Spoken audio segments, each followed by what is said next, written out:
Brought to you by Penguin.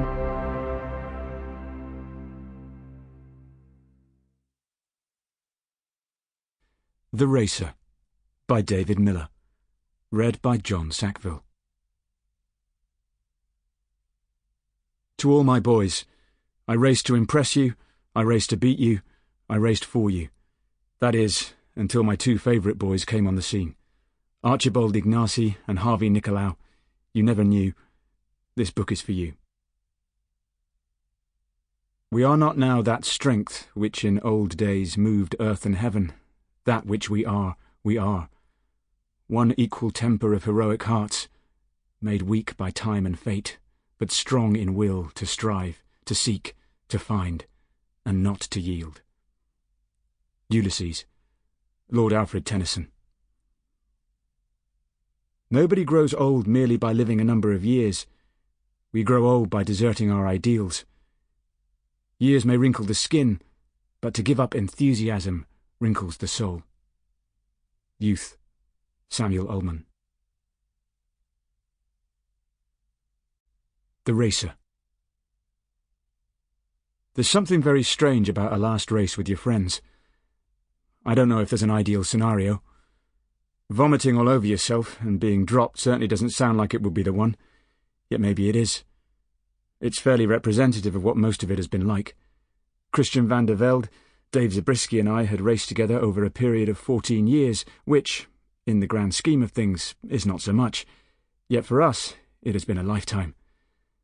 That day, the 22nd of September 2013, was the last time. We got our heads kicked in, yet we managed to enjoy ourselves, because, without saying it, I think we all knew we were going to miss each other. That they'd been golden days we were lucky to have lived through. All three of us came into the sport at a bad time, when doping was rife and ethics was something that we knew of yet rarely saw put into practice along the shadowy roads of professional cycling. We came, we didn't quite conquer, we doped, we sort of conquered, we crashed and burned, and some of us got back up and tried to fix the mess we'd made.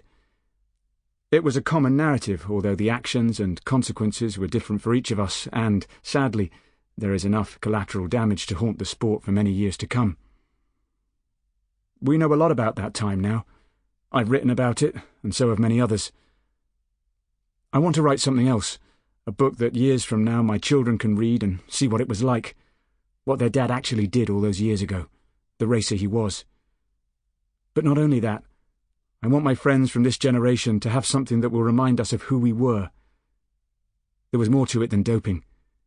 We lived on the road because we loved to race. Welcome to the suck. I fucking hate January. It's always a bastard of a month because there's no soft tapping it back into the routine. It's all systems go from the off. November and December is the time for the pedestrian steady build-up. But it mustn't be forgotten that all that controlled plodding along is in preparation for having all cylinders firing ready to go now. And right now, at the beginning of 2014, I feel like shit.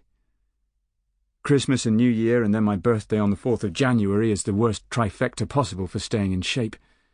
I can count on one hand the amount of times I have traversed those 10 days without taking 2 or more steps back as regards my physical condition, and those few times necessitated me disappearing into a hermit-like full lockdown state, hiding myself from the world.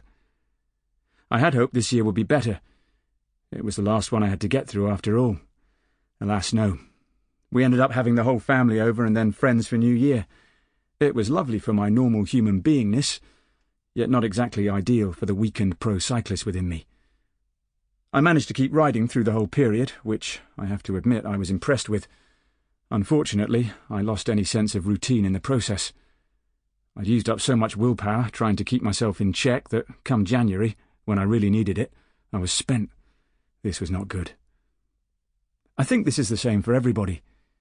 It doesn't matter if you're a professional athlete or a New Year's resolution gym bunny. The moment the routine is broken, it's a bit of a battle to get it going again. In many ways, I feel I bear a striking resemblance to all the people who decide to quit their bad habits and go on a fitness binge, then find themselves a month in, letting themselves slip. They wake up one day and realise the fitness binge is over. Except I have to keep it going. Sample complete. Ready to continue?